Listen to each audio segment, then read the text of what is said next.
ஓகேக்கா. ம்.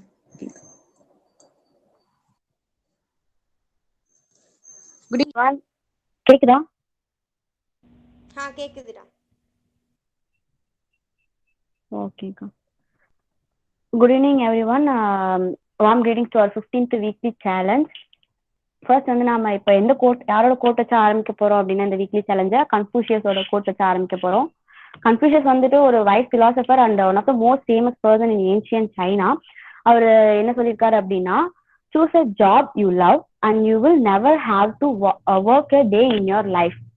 அதாவது என்ன சொல்றாரு அப்படின்னா, நம்மளுக்கு பிடிச்ச வேலையை நம்ம செஞ்சோம்னா நம்ம வாழ்நாள் முழுக்க வேலை செய்யற ஃபீலே வந்து நமக்கு இருக்காது அப்படின்னு சொல்லி அழகா சொல்லியிருக்காரு. இந்த கோட்டோட நாம இன்னைக்கு வீக்லி சேலஞ்சை ஸ்டார்ட் பண்றோம். நம்ம கிளப்ல வந்து மொத்தம் 3 ஃபாரம் இருக்கு. எல்லாத்துக்குமே தெரிஞ்சதா science forum, reader circle and UPSC forum. Next வந்துட்டு நம்ம மாஸ்டர்ஸ் வந்து அசைன் பண்ணணும். எவல்யூஷன் மாஸ்டர் அக்கா. Good evening, everyone. I am B. Danubharati, Task Master, 4th year. So நீங்கள் என்னோட நேம் உங்கள் நிறைய பேர்த்துக்கு இப்போ தான் தெரியும்னு நான் நினைக்கிறேன். ஸோ இந்த வீக் வந்து நான் தான் எவல்யூஷன் மாஸ்டர். லாஸ்ட்டாக பேசுகிறப்ப நான் இன்னும் எலாபரேட்டாக பேசுகிறேன்டா. ஓகே. நெக்ஸ்ட் வந்து மினிட்ஸ் ஆஃப் மீட்டிங் யார் பண்றீங்க? Second year, third year?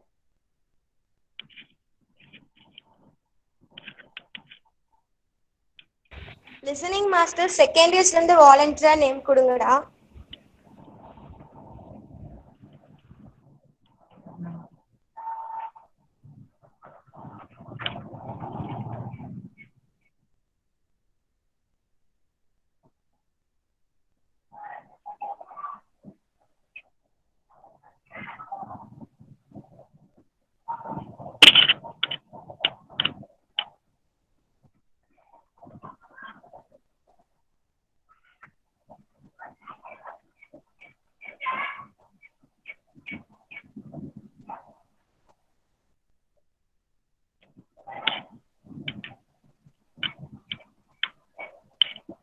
Second years யாராச்சும் நேம்?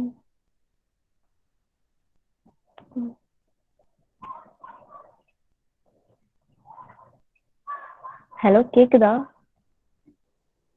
கேக்குதுடா. செகண்ட் இயர் யாராச்சும் நேம் கொடுங்க மினிட்ஸ் ஆஃப் மீட்டிங்க்கு. இது வரைக்கும் பண்ணாதவங்க ட்ரை பண்ணுங்கடா.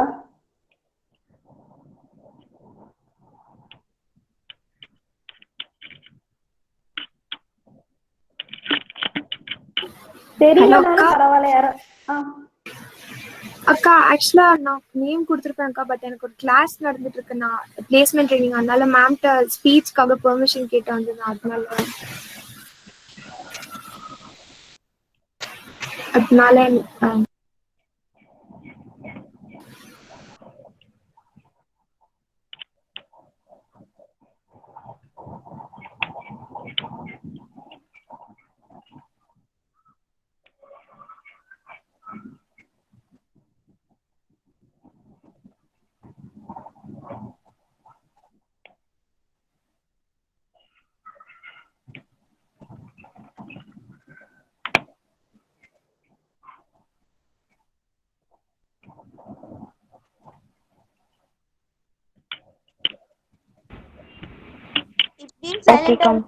யாராச்சும் ஒருத்தர் கொடுங்க. விஜய் நேம் கொடுத்துருக்காங்கக்கா. Okay fine. சரி, ஸ்டார்ட் பண்ணிடுங்க. ஓகே, நெக்ஸ்ட் வந்து பப்ளிக் ஸ்பீக்கிங் போலாம். Public speaking by Rakshika. A great evening to all of my batchmates and my seniors. I am Rakshika from second year in EC department, and today I'll be giving a public speech on the topic the masquerade behind COVID-19 and the medical scam in India 2020. Before I start my speech, I'd like to give a small disclaimer on where I gathered my facts for the speech. I actually gathered my facts through the papers I've read, through the people that I know personally, and through the experiences of people that I've seen around me. And I would like to start my speech. So we all know that in 2020 we all have witnessed a huge downfall in almost every type of business there is. But what we all have uh, ignored is that the so-called medical industry or the medical business in India has also faced the downfall. We might be wondering that 2020 had gone into lockdown just because of the widespread of a disease through coronavirus.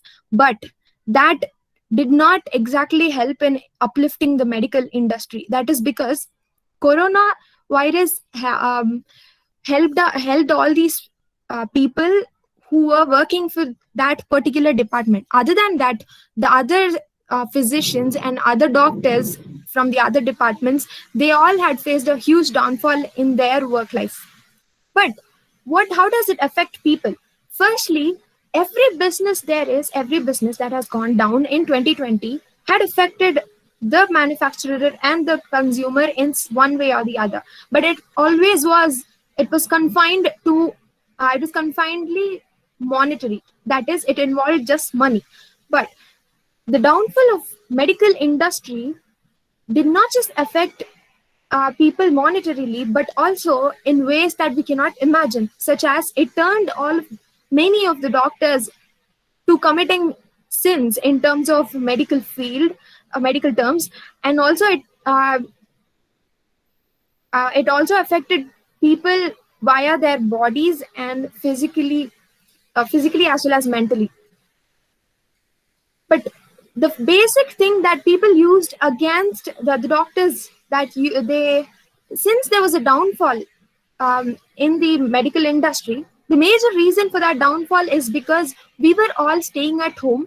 Staying at home meant prolonged breathing of comfortable oxygen and eating food at home mostly, which reduces maximum risk of getting injured anywhere on the road, reducing the accident rates, and also getting injured ourselves internally because we were actually eating good food that we do not get any kind of illness.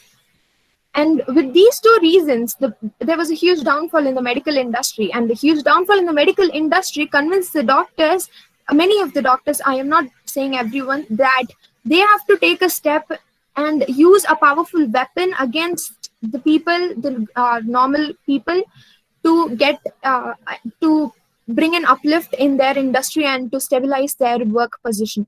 And that major weapon was fear. We all have read about this, we all have seen about this in movies, but have we really thought about what exactly is happening in the world at this time, especially in a time like 2020 where the world was completely depressed? Fear. The doctors used the major weapon called fear that they instilled in the patient's mind to get them into a mindset where they'll believe everything. They could literally turn a completely happy person into believing that he is ill in one way or the other. And I personally know that in a hospital, 23 appendix operations were done on completely normal human beings just because the rate of patients that were coming to the hospital were gradually decreasing, and also the doctors were forcefully being let into the corona field to treat those patients if they did not have the patients on their own, which is why they started bringing up patients. They started instilling fear in people to make them as their patients. And also we know that in 2020 the accident rates came down very low, which again was a threat to the major medical industry. And when I say fear was again it also is a very big weapon that people are using against us until the very day. Coronavirus is something that we all have known about, but what I am saying right now is that the world has faced worse fears, the world has faced worse viruses which have threatened the existence of humanity and human beings, but we all have overcome that. Through what? We all have overcome that only through medicine and also through self-belief. But the thing is, the the hype and the pressure that has been put upon us, upon every one of us right now, is what is making us believe that fear is what is making us believe that we might actually get affected and lose ourselves to a particular kind of virus. The thing is, we've seen that every country has undergone a numerous amount of deaths and patients related to coronavirus in 2020. But the thing is, facts state that the total death rate of human beings on Earth in 2020 did not even cross 1% of the people that were affected, which means that our immune system is basically able to repair itself. But why are people not letting us believe it? Only because there is a huge scam behind it, which is obviously to make um, uh, to control people and to also make profits from that. We all know Adolf Hitler, who's a huge dictator, and the basic term that he followed, that he also told in an interview, is that I'm stating a statement where he said that to control a huge number of people can be easily done when you take up their freedom by 1,000 tiny and unnoticeable fractions, which is exactly what is being happening to us right now. Our freedom, like the basic freedom of revealing our face to others, is being controlled by a mask. I'm not saying that it is wrong, it is necessary in the situation, but how did we get into this situation in the first place? That is only because a virus mutated and we got the new form of the coronavirus, that is COVID-19. But none of us until this date have an exact information on how the virus originated. Was it from the lab that broke through? Was it from the three-way security, or was it from a man who actually ate a bat in China? None of us will ever know. That is because people don't want us to know. They don't want us to be aware of the situation, so that awareness will bring down fear, and bringing down fear will reduce the adrenaline rush in our body. That will in turn make our brain think properly and take rational decisions, which is exactly what people don't want. So what we can do in this situation is stay healthy, eat good food, and also stay mentally fit and physically fit. When I say mentally fit, it means that we should first convince ourselves that there is nothing wrong with us and no one can put a hand on us whatsoever. And also, when we come to these small conclusions about the small symptoms that we see, it might start from a small headache to a major accident. But when we step into the hospitals at this time, we must be mentally prepared that they cannot manipulate us. They should not be allowed to manipulate us, even if they try to. Like, for example, I'd like to quote an incident where I know a man in my apartment. He had undergone a minor accident, and he was and it was only below his knees, and he was admitted in a hospital. But within that term, when they asked him how he felt, and he told them that he had minor stomach ache, that was because of the adrenaline rush. When a person gets into an accident, obviously the adrenaline rush is there, which helps, which also produces stomach pain. And when he was admitted in that hospital, within a day, they had somehow convinced his wife that his kidney was inflamed and they had to remove it. And they did not even take consent from him. They kept him in a completely unconscious state for 1.5 days, and the operation was completely done. They used this major weapon called fear against that poor woman who had to give her consent in order to like save her husband by getting his kidney removed. But what they did not know was the fact that this very same kidney was used for a transplant in another man who was actually having a kidney failure, which means that the hospital had a win-win situation where they get money from both the sides just by using a simple weapon, fear.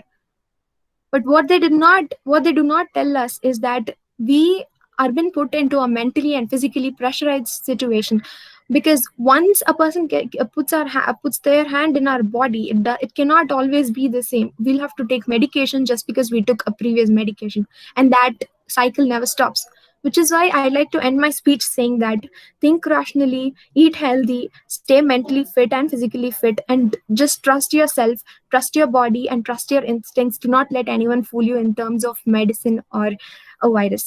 Thank you. Nice speech Rakshika. இப்போ வந்துட்டு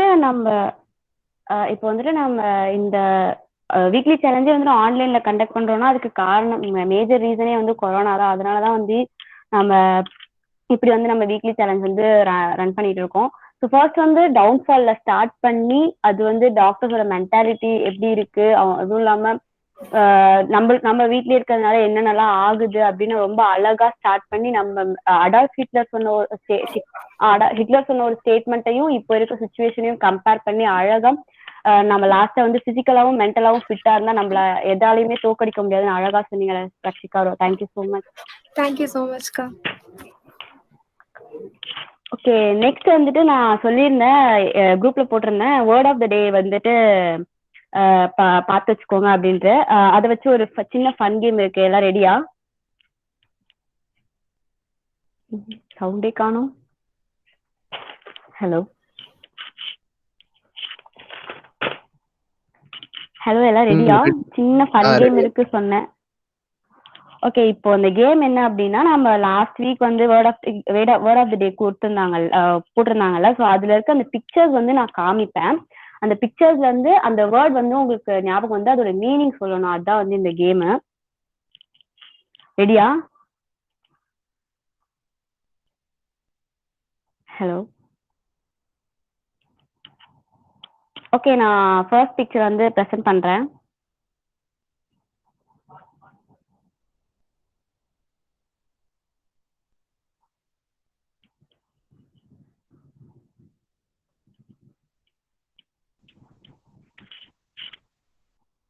இதுதான் first picture. இதுல என்ன word அப்படின்னு யாராவது சீக்கிரமா சொல்லுங்க. Word and meaning.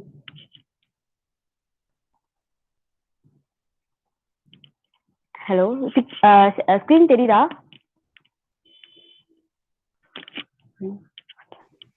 தெரியுதுடா. ஓகேக்கா.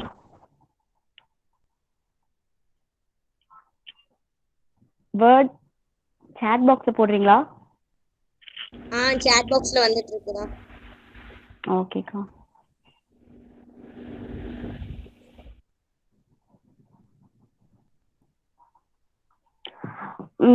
கரெக்ட் பிரவீன். நெக்ஸ்ட் வேர்ட் போலாமா?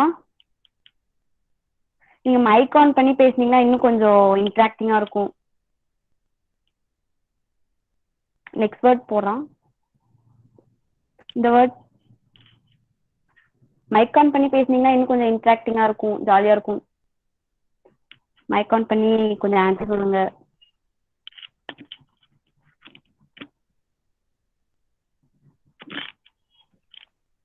சாட் பாக்ஸ்ல போடுறீங்களா?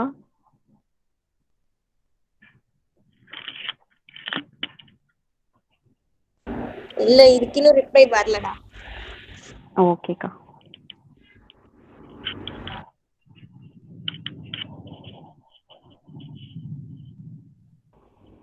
இவங்க வந்து ட்ரிலானி ஹாரி பாட்டர்ல வருவாங்க.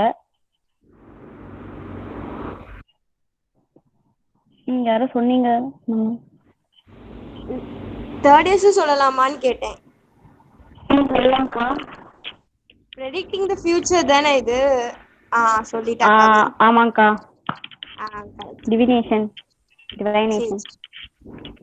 ஓகே, நெக்ஸ்ட் போலாமாக்கா? போலாம்டா.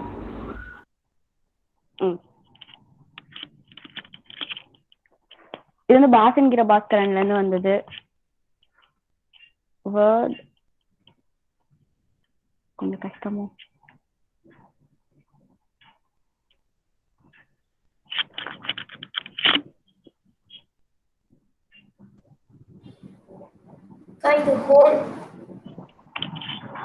கரெக்ட். மீனிங் வந்து to sharpen something. Okay, correct. இந்த வேர்ட்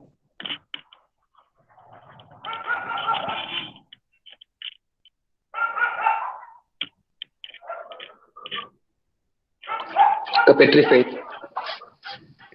Correct. Meaning? Meaning வந்து தெரியலக்கா. Paralyzed with some kind of emotions. அந்த எமோஷன்ஸ் வந்து எதனா வேணாலும் இருக்கலாம். அவங்க வந்துட்டு ஹாரரால பேரலைஸ் ஆயிருப்பாங்க, அதான் பெட்ரிஃபைட். இந்த இடத்துல ஹெர்மாயினி வந்துட்டு அந்த பயத்தினால வந்து உறைஞ்சிருப்பாங்க. அது ஓகே. நெக்ஸ்ட் வேர்ட் போலாமா?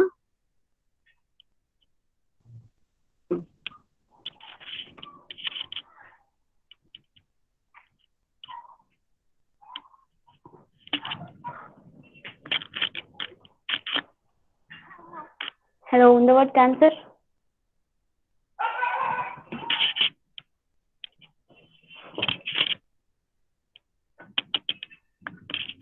சாட்ல சொல்லிருக்காங்க பாருடா. ஓகேக்கா, நான் சாட் பார்க்கறேக்கா.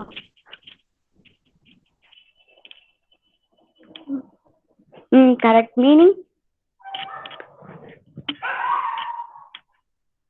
Pinnacle meaning. ஓகே, நானே சொல்லிடுறேன்.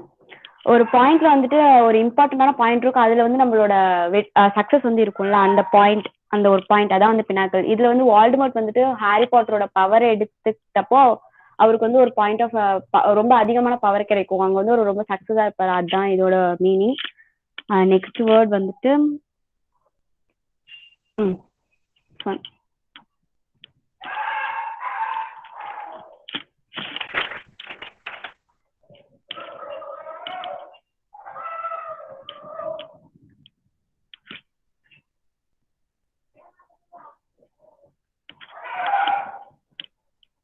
இதான் லாஸ்ட் வேர்ட். சீக்கிரம் ஏதாவது சொல்லுங்க.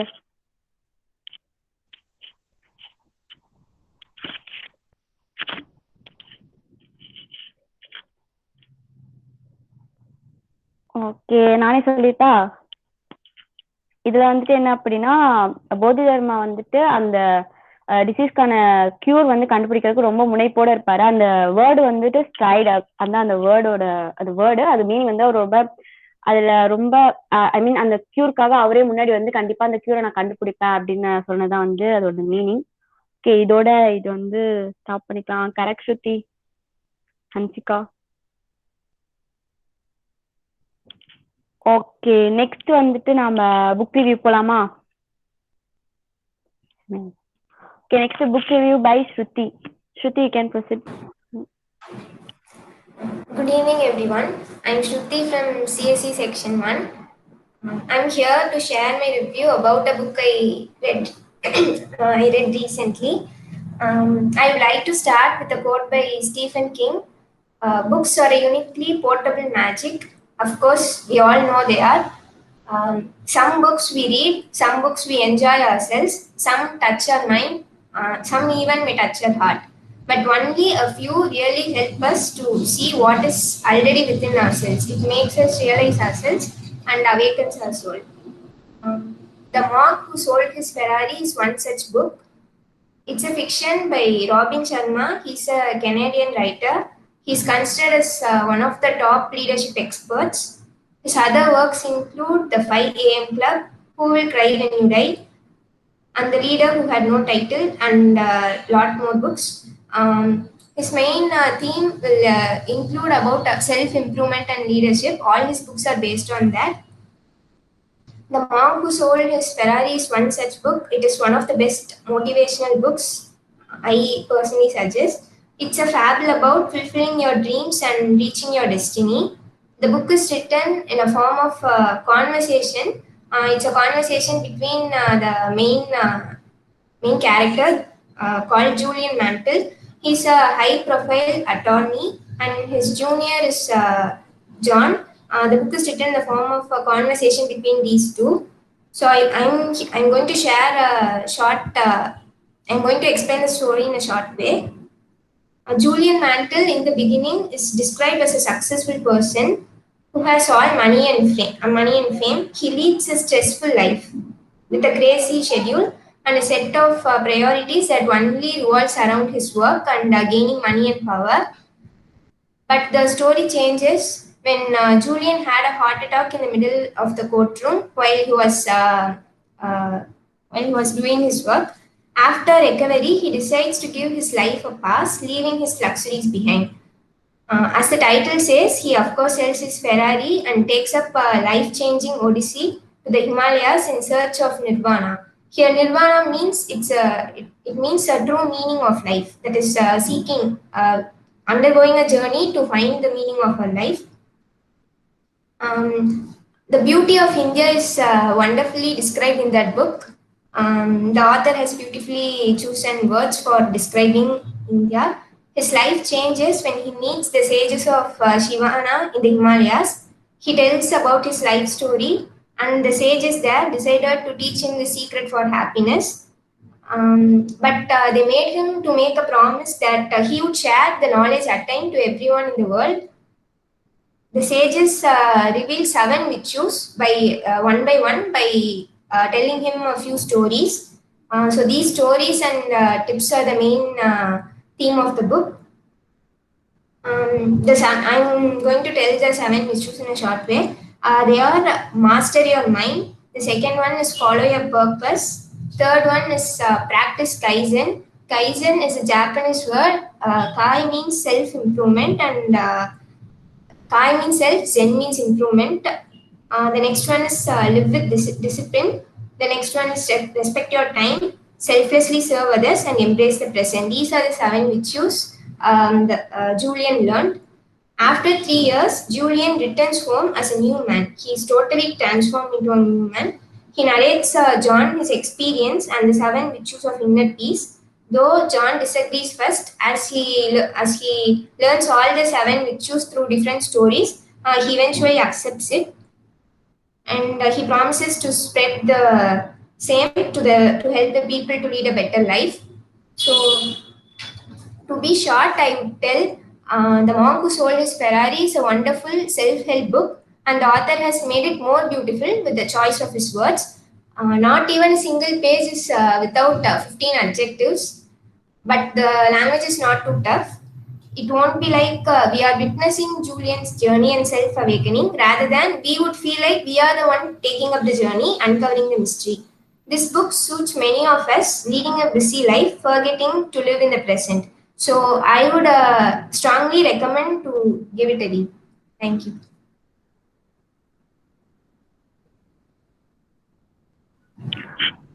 Nice review, Shruti. The Monk Who Sold His Ferrari. நான் வந்து புக் படிச்சது கிடையாது, பட் நீங்க சொல்றதெல்லாம் பார்க்கும்போது ரொம்ப நல்லா இருக்கும் போல. எப்படி வந்துட்டு நம்மளே வந்து நம்மள மோல்ட் பண்ணிட்டு எப்படி வந்துட்டு நமக்கு ஹெல்ப் பண்ணிக்கிட்டு பெரிய இதாகணும் அப்படி சொல்லி நல்லா அந்த மாதிரி ஸ்டோரி இருக்கு. Okay, thank you Shruti. நெக்ஸ்ட் வந்துட்டு science facts by Hansika. Hello, நான் ஸ்க்ரீன் ப்ரெசென்ட் பண்ணிக்கிறேன். ஓகே.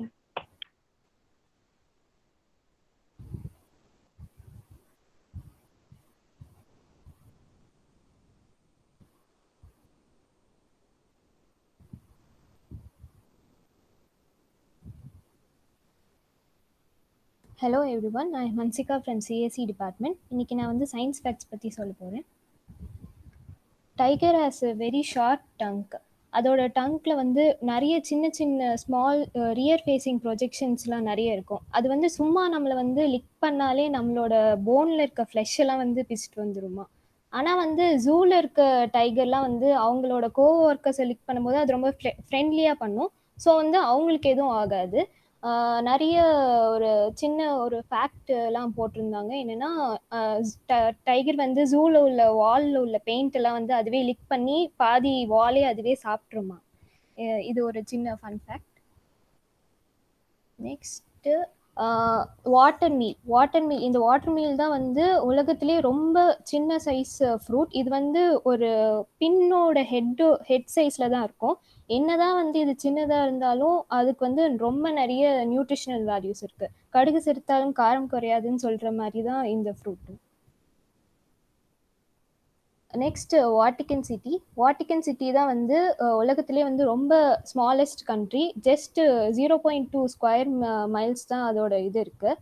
நம்ம வந்து சின்ன வயசுல எப்பவுமே ஒரு ஜோக் அடிச்சிருப்போம். எப்பவுமே நீ எங்க பிறந்த அப்படின்னு கேட்டோம்னா வந்து ஹாஸ்பிட்டல்ல அப்படின்னு சொல்லுவோம். ஆனா வந்து வாட்டிகன் சிட்டில அந்த ஜோக் அடிக்க சான்ஸே இல்லை. ஏன்னா வந்து வாட்டிகன் சிட்டில வந்து ஹாஸ்பிட்டல்ஸே கிடையாது.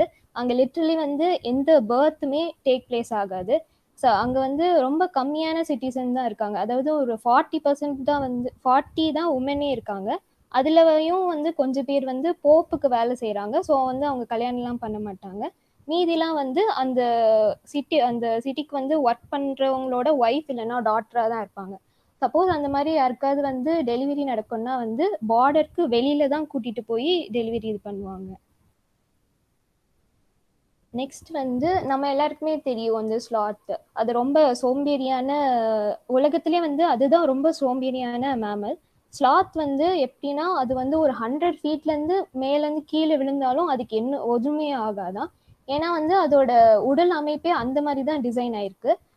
அது வந்து வாரத்துக்கு ஒரு முறை வந்து மேலேருந்து கீழே விழுமா, ஆனால் வந்து அதுக்கு எதுவுமே ஆகாது.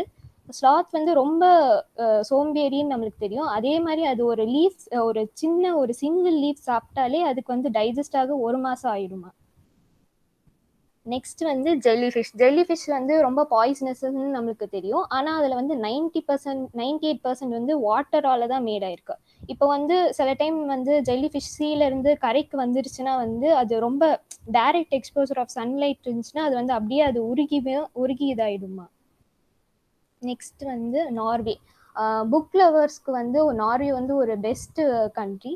ஏன்னா வந்து அங்கே இப்போ நம்ம ஒரு புக் பப்ளிஷ் பண்ணோம்னா அதில் வந்து கவர்மெண்ட்டே வந்து 1000 காப்பீஸ் ஆஃப் புக் வந்து அவங்களே வாங்கி அங்கே உள்ள லோக்கல் லைப்ரரிக்கெலாம் வந்து அவங்க வந்து டிஸ்ட்ரிபியூட் பண்ணிடுவாங்க. இதே வந்து சில்ட்ரன் புக்னா வந்து 1500. அதே மாதிரி ஒரு புக்குக்கும் அவங்க வந்து ஒவ்வொரு காப்பீஸ் அந்த மாதிரி நம்பர் ஆஃப் காப்பீஸ் வாங்கிப்பாங்க. நெக்ஸ்ட் வந்து ஹிப்போபோட்டமஸோட மில்க் வந்து ஒரு பிரைட் பிங்க் கலர்ல தான் இருக்குமா. அதுக்கு ரீசன் வந்து 2 யூனிக் ஆசிட், ஹிப்போல உள்ள ஒரு யூனிக் ஆசிட் தான் ஹிப்போசுடோரிக் ஆசிட் அண்ட் நார் ஹிப்போசுடோரிக் ஆசிட். அதுல வந்து ஹிப்போசுடோரிக் ஆசிட் வந்து ரெட் கலர்ல இருக்கும், இன்னொரு ஆசிட் வந்து பிரைட் ஆரஞ்சு கலர்ல இருக்கும். நார்மலா வந்து ஹிப்போட மில்க் வந்து நிஜமாவே அது வந்து பிங்க் கலர் கிடையாது. இந்த 2 ஆசிடும் அதோட மில்க்ல கலக்கறனால அது வந்து பிங்க் கலர்ல மாறிடுமா. நெக்ஸ்ட் வந்து நம்ம வந்து இப்போ ஆன்லைன் கிளாஸ்ல எல்லாருமே மேக்ஸிமம் ஹெட்ஃபோன்ஸ் தான் நம்ம யூஸ் பண்ணோம். முதல்ல ஹெட்ஃபோன்ஸ் கண்டுபிடிச்சது வந்து நெத்தானியல் பால்வின்ன்ற ஒருத்தங்க தான் கண்டுபிடிச்சாங்க. அவங்க வந்து அந்த ஹெட்ஃபோன்ஸ் வந்து ஒரு கிச்சன்ல தான் அவங்க வந்து மேக் பண்ணாங்களாம். அவங்களுக்கு வந்து சரியா ஒரு சவுண்டு கேட்கலையா சம்திங் ரேடியோல, அதை வந்து ஆம்பிளிஃபை பண்ணி கேட்கணுன்றதுக்காண்டி இது சும்மா சாதாரணமாக தான் கண்டுபிடிச்சிருக்காங்க. அப்புறமா இது வந்து அவங்க நிறைய கம்பெனிஸ்க்குலாம் போய் கொடுத்துருக்காங்க. ஆனால் யாருமே வந்து இது ஒரு ஃபெயிலியர் மாடல், அதனால வாங்க மாட்டேன்ட்டு இருக்காங்க. ஸோ வந்து இவங்க நேராக வந்து நேவிக்கு வந்து இவங்களோட அந்த டிசைன் அனுப்பிச்சி விட்ருக்காங்க. நேவிக்கு வந்து அது ரொம்ப பிடிச்சி போய் அவங்க வந்து திடீர்னு வந்து ஒரு 100 ஹெட்ஃபோன்ஸ் வந்து செஞ்சுட்டாங்கன்னு சொல்லிட்டாங்க. ஆனால் வந்து இவங்க வந்து கிச்சனில் தான் பண்ணுறதுனால இவங்களால அதில் வந்து நிறைய சக்ஸஸ் ஆகவே முடியல. அப்புறமா இன்னொரு கம்பெனி வந்து இவங்க டிசைனை வாங்கி அப்புறமா அவங்க தான் நிறைய ப்ரொடியூஸ் பண்ண ஆரம்பிச்சாங்க. நெக்ஸ்ட் வந்து இப்போ நம்ம வாழ்க்கையில நம்மளோட பில்லியன்த் செகண்ட் ஆஃப் லைஃப்பை நம்ம கரெக்டாக 31 இயர்ஸ் ஆஃப் ஓல்ட் ஏஜ்ல வந்து நம்ம எக்ஸ்பீரியன்ஸ் பண்ணுவோமா. இது ஒரு நல்ல ஃபேக்டர் இருந்துச்சு. தேங்க்யூ. தேங்க்யூ ஹன்சிகா.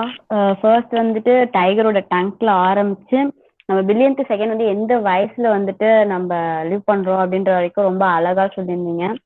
ரொம்பவே புதுசா இருந்துச்சு. அது வாட்டர் மீல் அப்படின்ற ஒரு பழம் இருக்கிறது வந்து மோஸ்ட்லி யாருக்குமே தெரியாததெல்லாம் ரொம்பவே நியூவா இருந்தது. ஓகே, நெக்ஸ்ட் நம்ம கொஞ்சம் ரெஃப்ரெஷ் ஆகுற மாதிரி ஒரு ரிடில் போலாமா? ஹலோ, ரிடில் போலாமா?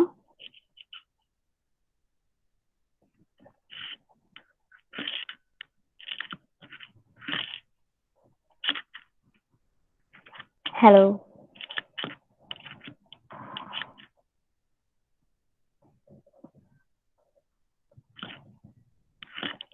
போலாம்டா, கண்டினியூ பண்ணு. ஓகேக்கா. மைக் வந்து அன்மியூட் பண்ணிட்டு ஆன்சர் பண்ணீங்கன்னா இன்னும் கொஞ்சம் இன்ட்ராக்டிவா இருக்கும், ஜாலியா போகும். ஓகே, ஃபர்ஸ்ட் क्वेश्चन வந்து என்ன கேட்கலாம்? I can travel around the world while staying in a corner. Who am I? நான் உலகம் பூரா சுத்துவேன், ஆனா நான் ஒரு மூலையில தான் இருப்பேன். நான் யார்? யாருக்காச்சும் விண்டோ புரியல.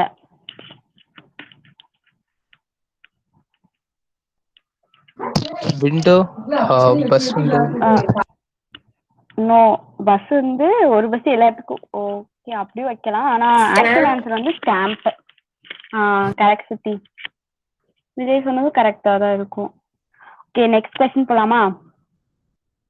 சீக்கிரமா எல்லாம் ஆன்சர் பண்ணுங்க. நெக்ஸ்ட் கொஸ்டின் வந்துட்டு I have cities but no houses. I have mountains but no trees. I have water but no fish. Who am I?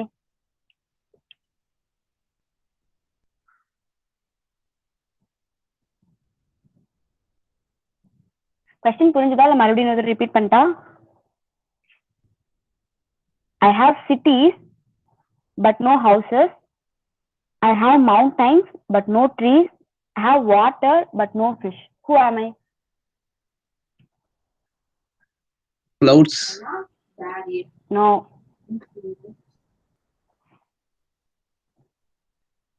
Easy தான். சோஷியல் புக்ஸ்ல இருக்கும். Maps. Correct. Okay, next question போலாமா?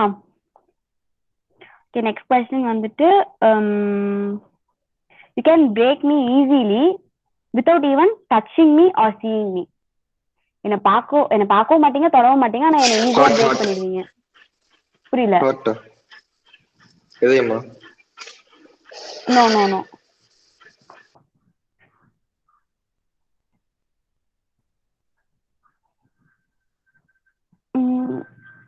Okay, நானே சொல்லிடுறேன். Promise. நம்ம அதை வந்து பார்க்கவும் மாட்டோம், தொடவும் மாட்டோம், பட் ஈஸியா வந்து பிரேக் பண்ணிடுவோம். ஓகே, நெக்ஸ்ட் கொஸ்டின் போலாமா? ஒரு இங்கிலீஷ் வேர்டு, அதுல வந்து கான்சிக்யூட்டிவ் 3 கான்சிக்யூட்டிவ் டபுள் லெட்டர்ஸ் இருக்கும். ஒரே ஒரு இங்கிலீஷ் வேர்ட். Book keeper. 3 தடவை. Okay, correct. Correct correct. அடுத்து வந்து a 7 letter word containing 1000 of letters. First கொஸ்டினுக்கு ரிலேட்டட் ஆனது. ஃபர்ஸ்ட் நான் கேட்ட கொஸ்டினோட ஆன்சருக்கு ரிலேட்டட் ஆனது. a 7 letter word containing 1000 of letters. Mailbox. Correct. Next வந்துட்டு ஈஸி தான். give me food I will live, give me water and I will die. Who am I? Easy தான். எனக்கு சாப்பாடு கொடுத்தா நான் உயிரோட இருப்பேன், என் மேல தண்ணி. கரெக்ட். ஓகே, நெக்ஸ்ட் வந்து டாபிக் டிஸ்கஷன் போலாமா இல்ல இன்னும் ரிடில்ஸ் போலாமா?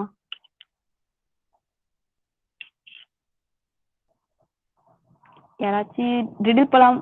ஓகே, டாபிக் டிஸ்கஷனே போலாம். Next topic discussion by Dharshini. Dharshini, you can proceed. Good evening to everyone present here. கேக்குதா நான் பேசுறது? கேக்குது தர்ஷினி. ஓகே. டுடே டாபிக் டிஸ்கஷன்ல நான் என்ன பார்க்க போறேன்னா coalition government. Most of us கேள்விப்பட்டிருப்பீங்கன்னு நினைக்கிறேன் இந்த வேர்டு. இதில் நம்ம என்னென்ன கண்டென்ட் பார்க்கலாம்னா meaning and then features, formation, merits and demerits of the coalition government பற்றி பார்க்க போகிறோம். ஃபர்ஸ்ட் மீனிங் வந்து the term coalition derived from the Latin word coalitio, meaning means to grow together. டெக்னிக்கலாக என்ன சொன்னாங்கன்னா act of uniting parts into one body or whole. And politically it is called as alliance of distinct political parties. Alliance of distinct political பார்ட்டிஸ்னா தமிழ்ல வந்து சொல்லணும்னா கூட்டணி அரசியல் அமைப்புன்னு சொல்லுவாங்க. நியூஸ்ல வந்து இப்போ எலெக்ஷன் நடக்கிறதுனால மோஸ்ட் ஆஃப் தி டைம்ஸ் இந்த வேர்டை நீங்க கேள்விப்பட்டிருப்பீங்கன்னு நான் நினைக்கிறேன். And then coalition politics or coalition government, it is defined in a following way. That means when a several political parties join in hands to form the government and then they follow the common agenda. இது first இது எப்படி வந்து ஃபார்மேஷனுக்கான reason என்னன்னு பார்த்தோம்னா, இந்தியாவில் நம்ம பார்லிமெண்ட்ல 545 seeds for the லோக்சபால இருக்கு and then 2 seats reserve for the Anglo India. When no party get enough seats to are அதாவது டோட்டலாக 545 சீட்ஸ் இருக்குது. இப்போ லோக்சபாவில் ஓட்டிங் பண்ணுறப்போ ஒரு சிங்கிள் பார்ட்டினால more than half of the votes, அதாவது 273 ஓட்ஸ் வாங்கலைன்னா அவங்க வந்து இன்னொரு பார்ட்டி கூட அலையன்ஸ் வச்சுக்கலாம். அப்படி வைக்கிறதுனால தான் கொயாலிஷன் பார்ட்டி வந்து ஃபார்ம் ஆகுது அப்படிங்கிறாங்க. Next features of this coalition government வந்து என்னன்னா, அக்கார்டிங் டு ஜேசி ஜொஹாரி சொல்றாரு, coalition are formed for the sake of some reward or material and it implies the existence of at least the two parties. Main future வந்து it is not a static, it is a temporary one. இப்போ நமக்கு ஒரு பார்ட்டியில் இருக்க பிடிக்கலைன்னா நம்ம இன்னொரு party கூட போகலாம். அதனால இது வந்து not a static, it is only a temporary. Key note for this coalition government என்னன்னா, it is a compromise and not a rigid dogma. நம்ம அந்த இடத்துல வந்து ஏதாவது காமனாக டிசிஷன் எடுக்கணும்னா மோர் தென் 2 பார்ட்டிஸ் இருக்கனால ஒரு இண்டிவிஜுவலோடைய ஐடியாவை மட்டும் நம்ம அந்த இடத்துல வந்து வைக்க முடியாது. So we have to compromise with others also. And then in our கண்ட்ரியில் பார்த்தோம்னா இந்த கொயாலிஷன் எப்போ நடக்கும்னா, once before election or after election. இதில் வந்து before election is a very advantages. ஏன் சொல்கிறேன்னு பார்த்தீங்கன்னா, பிஃபோர் எலெக்ஷனில் நம்ம இந்த மாதிரி கொயாலிஷன் பார்ட்டிஸ் வச்சுட்டோம்னா, இப்போ எங்கேயாவது மேனிஃபெஸ்டோ எங்கேயாவது வெளியே நம்ம நிறைய பிளேசஸ்க்கு பிரச்சாரம் போகணும்னா நம்ம அதர் பார்ட்டிஸை கூட ஹெல்ப் கூப்பிட்டலாம். அதனால it is the very advantages before election. And then after election இந்த கொயாலிஷன் கவர்மெண்ட் நம்ம எடுத்தோம்னா அதனால நம்ம கவர்மெண்ட் வந்து ஒரு ப்ரொடக்டிவாக ரன் பண்ண முடியும் ஆஃப்டர் எலெக்ஷன் நம்ம இந்த மாதிரி கொயலைட் பண்ணோம்னா. அண்ட் தென் சம் கேசஸில் வந்து இது பொலிட்டிக்கல் பவரை நம்ம வந்து அடையிறதுக்கு கூட இந்த மாதிரி கொயலேஷன் நம்ம பண்ணிக்கலாம். தென் ஃபர்ஸ்ட் இது எப்படி நம்ம இந்தியாவில் ஃபார்ம் ஆனது அப்படின்னு பார்த்தோம்னா, ஃபர்ஸ்ட் 4 லோக்சபா எலெக்ஷன்ஸ் இயர் வந்து 1952, 57, 62 அண்ட் தென் 67ல காங்கிரஸ் பார்ட்டி தான் வந்து கவர்மெண்ட்டை ரூல் பண்ணிட்டு இருந்தாங்க ஃபர்ஸ்ட் 4 லோக்சபா எலெக்ஷன்ஸ்லையுமே. நெக்ஸ்ட் வந்து 1969 இந்த காங்கிரஸ் பார்ட்டியே வந்து ஒரு மைனாரிட்டி கவர்மெண்ட்டாக ஸ்பிளிட் ஆனிச்சு. Like CPI, DMK and other பார்ட்டிஸாக ஸ்பிளிட் ஆனது. இதை சப்போர்ட் பண்ணது இந்திரா காந்தி. 1970 ஃபர்ஸ்ட் எலெக்ஷன்ல காங்கிரஸ் பார்ட்டி சிங்கிள் பார்ட்டியா இருந்தே அந்த கவர்மெண்ட்டை ஒன் பண்ணிச்சு. ஆனா 1977ல காங்கிரஸ் வந்து டிஃபீட் ஆயிடுச்சு. அது ஏன்னு அவங்க பாக்குறப்போ தான் அந்த அவங்களுக்கு வந்து மெஜாரிட்டி ஆஃப் ஓட்ஸ் கிடைக்கல. ஸோ அப்போ அவங்க வந்து கொயலைட் பண்ணாங்க. ஃபர்ஸ்ட் கொயலிஷன் கவர்மெண்ட் 1977ல ஸ்டார்ட் ஆனிச்சு. அந்த leadership under the leadership of Morarji Desai. Then merits of this coalition governments என்னன்னா, இதுல வந்து நிறைய சிங்கிள் பார்ட்டி இல்லாம குரூப் ஆஃப் பார்ட்டிஸ் இருக்கனால ஈஸியா ஒரு ப்ராப்ளம் வந்துச்சுன்னா ஒவ்வொருத்தருடைய ஐடியாஸ் கேட்டு நம்மளால ஈஸியா சால்வ் பண்ண முடியும். தென் நம்ம எக்ஸ்பெக்டேஷன்ஸையும் நம்ம ஈஸியா அடைய முடியும். ஆனால் நம்ம இந்தியா மாதிரி கண்ட்ரி பார்த்தீங்கன்னா, நம்ம India is a diversified country. So இங்கே நம்ம இந்தியாவில் வந்து டிஃப்ரெண்ட் கல்ச்சர்ஸ், லாங்குவேஜஸ், கேஸ்ட் நிறையா இருக்கும். இப்போ இந்த மாதிரி இருக்க டைவர்சிஃபைட் கண்ட்ரியில் சிங்கிள் பார்ட்டி கவர்மெண்ட் ரூல் பண்ணாங்கன்னா அவங்களுடைய ரீஜன்ஸ்க்கு மட்டும்தான் சப்போர்ட் பண்ணுற மாதிரி இருக்கும். பர்டிகுலர் ரீஜன்ஸ் அவங்க வந்து நெக்லெக்ட் பண்ணிடுவாங்க. இப்போ நம்ம எப்போ மல்டி பார்ட்டி சிஸ்டமை ஃபார்ம் பண்ணோம்னா டிஃப்ரெண்ட் கல்ச்சர்ஸ் எல்லாமே இருப்பாங்க. அப்படி இருக்கிறப்போ காமனாக டிசிஷன் மேக் பண்ணி எல்லா பப்ளிக் ஒப்பீனியனை கேட்டு ஒரு காமன் டிசிஷனை மேக் பண்ண முடியும். அண்ட் தென் என்னுடைய இன்னொரு பெனிஃபிட் பார்த்தோம்னா, எதுக்கு கொயலிஷன் கவர்மெண்ட் ஃபார்ம் பண்ணுறாங்கனாலே to get a more votes வாங்கிறதுக்கோசம் தான். Then more work on the ideologies சொல்லுவாங்க, communism or socialism. For easy ஒரு எக்ஸாம்பிள் புரியறதுக்கு ஒரு எக்ஸாம்பிள் சொல்லணும்னா, ஒரு ஒன் பார்ட்டி வந்து டெவலப்மெண்ட் ஆஃப் எக்கனாமி மட்டும்தான் வேணும் அப்படின்னு சொல்கிறாங்க. இன்னொரு பார்ட்டி என்ன சொல்கிறாங்கன்னா, we want to eliminate the poverty. ஒருத்தர் வந்து நான் எக்கனாமி மட்டும்தான் டெவலப் பண்ணுவேங்கிறாங்க, இன்னொருத்தர் வந்து நான் பாவர்ட்டி மட்டும்தான் எலிமினேட் பண்ணுவேன். அப்போ டிஃப்ரெண்ட் ஐடியாலஜி இந்த இடத்துல இருக்கு.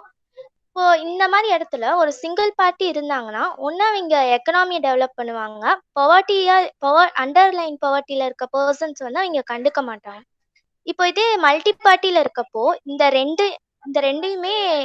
ரெண்டு பாயிண்ட்ஸையுமே முன்னாடி வச்சு ஒரு காமன் டிசிஷனை மேக் பண்ணி எல்லா பப்ளிக்குமே யூஸ்ஃபுல்லாக இருக்க மாதிரி ஒரு டிசிஷனை மேக் பண்ணுவாங்க. ஒவ்வொரு பொலிட்டிக்கல் கவர்மெண்ட்லேயுமே ஒவ்வொரு பார்ட்டிலையுமே ஒரு கிரேட் மைண்ட் இருப்பாங்க, ஒவ்வொரு பொலிட்டிக்கல் கிரேட் மைண்ட் இருப்பாங்க.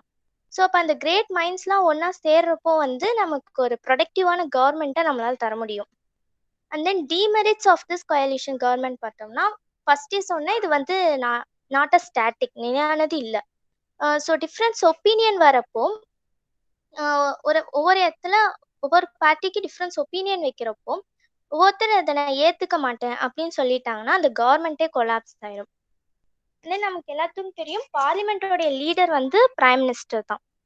இப்போ பிரைம் மினிஸ்டர் இருக்க பார்ட்டியே வந்து கோயலிஷன்ல இருந்துச்சுன்னா ஒரு ஃபைனல் டிசிஷன் அவங்க பார்லிமெண்ட்ல சொல்லணும்னா கூட அந்த அதர் பார்ட்டியோட லீடர்ஸ் கிட்ட அவங்க டிஸ்கஸ் பண்ணிட்டு தான் சொல்ல முடியும். அதனால இந்த கிரிட்டிக்ஸ் அவங்க என்ன சொல்லுவாங்கன்னா super prime minister or ultra prime மினிஸ்டர்னு சொல்லுவாங்க. இல்லை இன்னொன்று மெயின் டிஸ்அட்வான்டேஜஸ் என்னன்னா, இப்போ மெம்பர்ஸ் இன் கோயலிஷன் கவர்மெண்ட் வந்து ஒரு எனி அட்மினிஸ்ட்ரேட்டிவ்ல ஏதாவது ஒரு கவர்மெண்ட் அட்மினிஸ்ட்ரேட்டிவ்ல ஃபெயிலியர்ஸ் வந்துச்சுன்னா they not take the responsibility of that failures. ஒருத்தருக்கு ஒருத்தர் வந்து பிளேம் பண்ணிட்டு அந்த கவர்மெண்ட்டே டோட்டலாக கொலாப்ஸ் ஆயிரும். இந்த மாதிரி கோயலிஷன் கவர்மெண்ட் வச்சு சக்ஸஸ்ஃபுல்லாக ரன் பண்ண கவர்மெண்ட்டும் இருக்காங்க, ஃபெயிலியர்ஸ் ஆனதும் இருக்காங்க.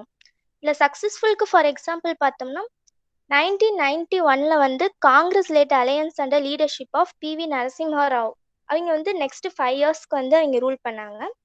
நெக்ஸ்ட் 1998 2004 நேஷனல் டெமோக்ராட்டிக் அலையன்ஸ், இது consist of the 13 political parties. இந்த பொலிட்டிக்கல் பார்ட்டிஸ்ல மட்டுமே அலையன்ஸ் வச்சனால 13 பொலிட்டிக்கல் பார்ட்டிஸ் இருக்கனால இந்த நேஷனல் டெமோக்ராட்டிக் அலையன்ஸ்ல மட்டுமே 70 மினிஸ்ட்ரிஸ் இருந்தாங்க.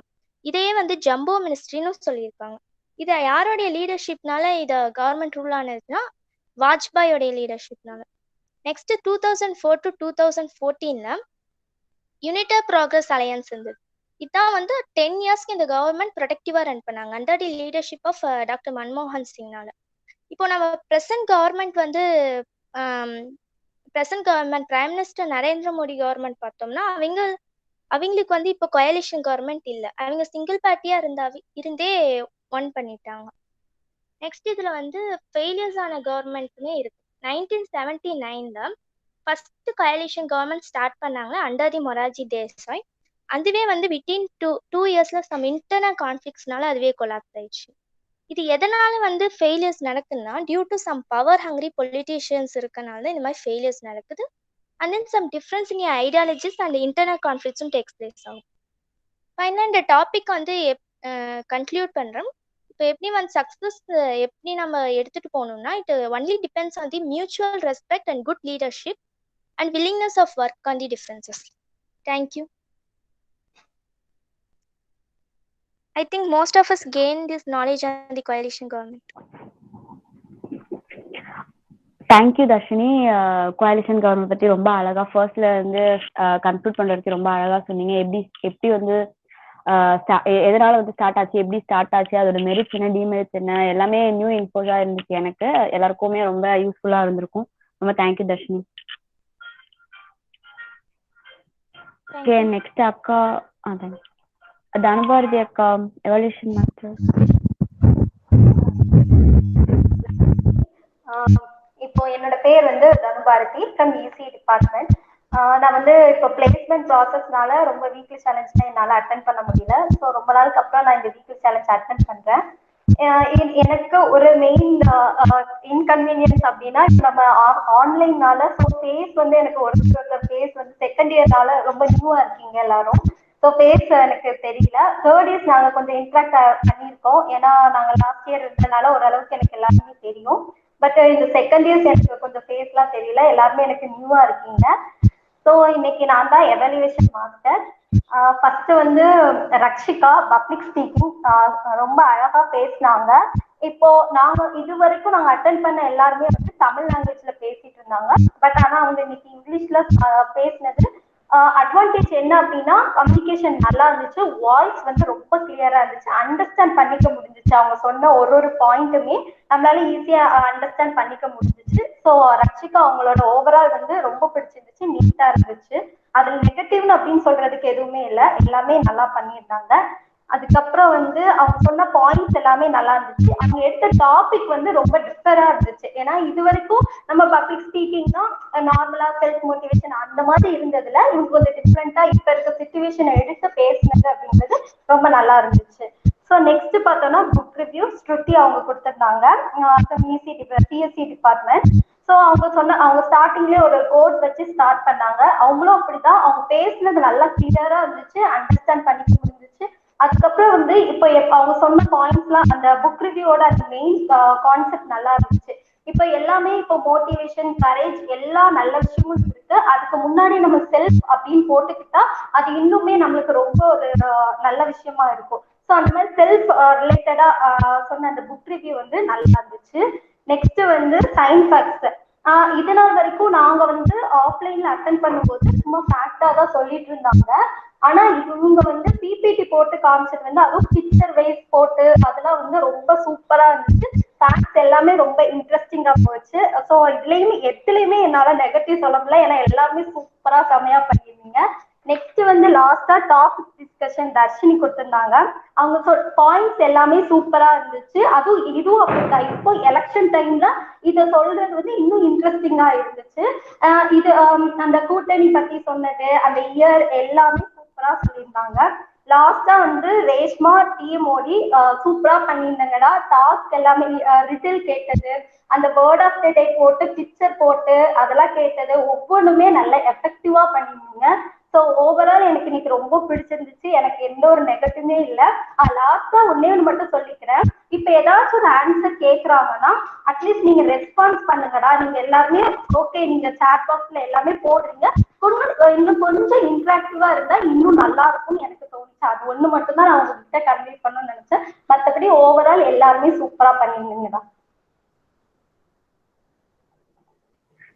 Thank you so மச்க்கா.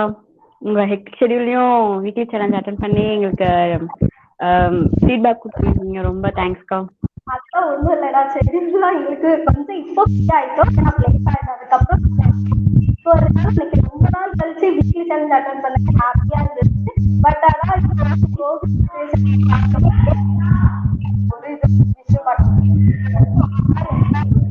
பண்றீங்கடா, சூப்பரா பண்றீங்க. இதே மாதிரி செகண்டரிஸ் எல்லாத்துக்குமே கங்க்ராச்சுலேஷன்.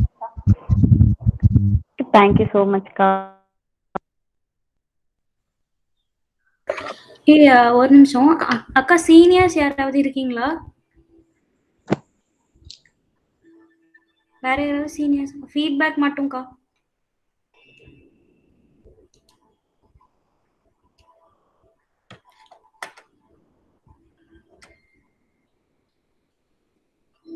ஃபைனல் இயர்ஸ்ல யாராவது இருக்கீங்களா? தேர்ட் இயர்ல சௌமியா இருக்கிறான்னு நினைக்கிறேன். அவ லேட்டா தான் வந்திருப்பான்னு நினைக்கிறேன்டா. அவளுக்கு பிளேஸ்மெண்ட் இருந்திருக்கோம், கவனிச்சிருக்க மாட்டா. வேற யாரும் இல்லைன்னு நினைக்கிறேன். ஓகேக்கா. சரி ஓகேடா, டிஎம்ஓடி பார்த்துக்கோங்க. ஓகேக்கா, லாஸ்ட் கன்க்ளூஷன் இந்த வீக்லி சேலஞ்ச் முடிவு பண்ணிட்டோம். Thank you so much for every one to come and attend this weekly challenge. Thank you so much. எல்லாத்துக்கும் தேங்க்யூ. தேங்க்யூக்கா.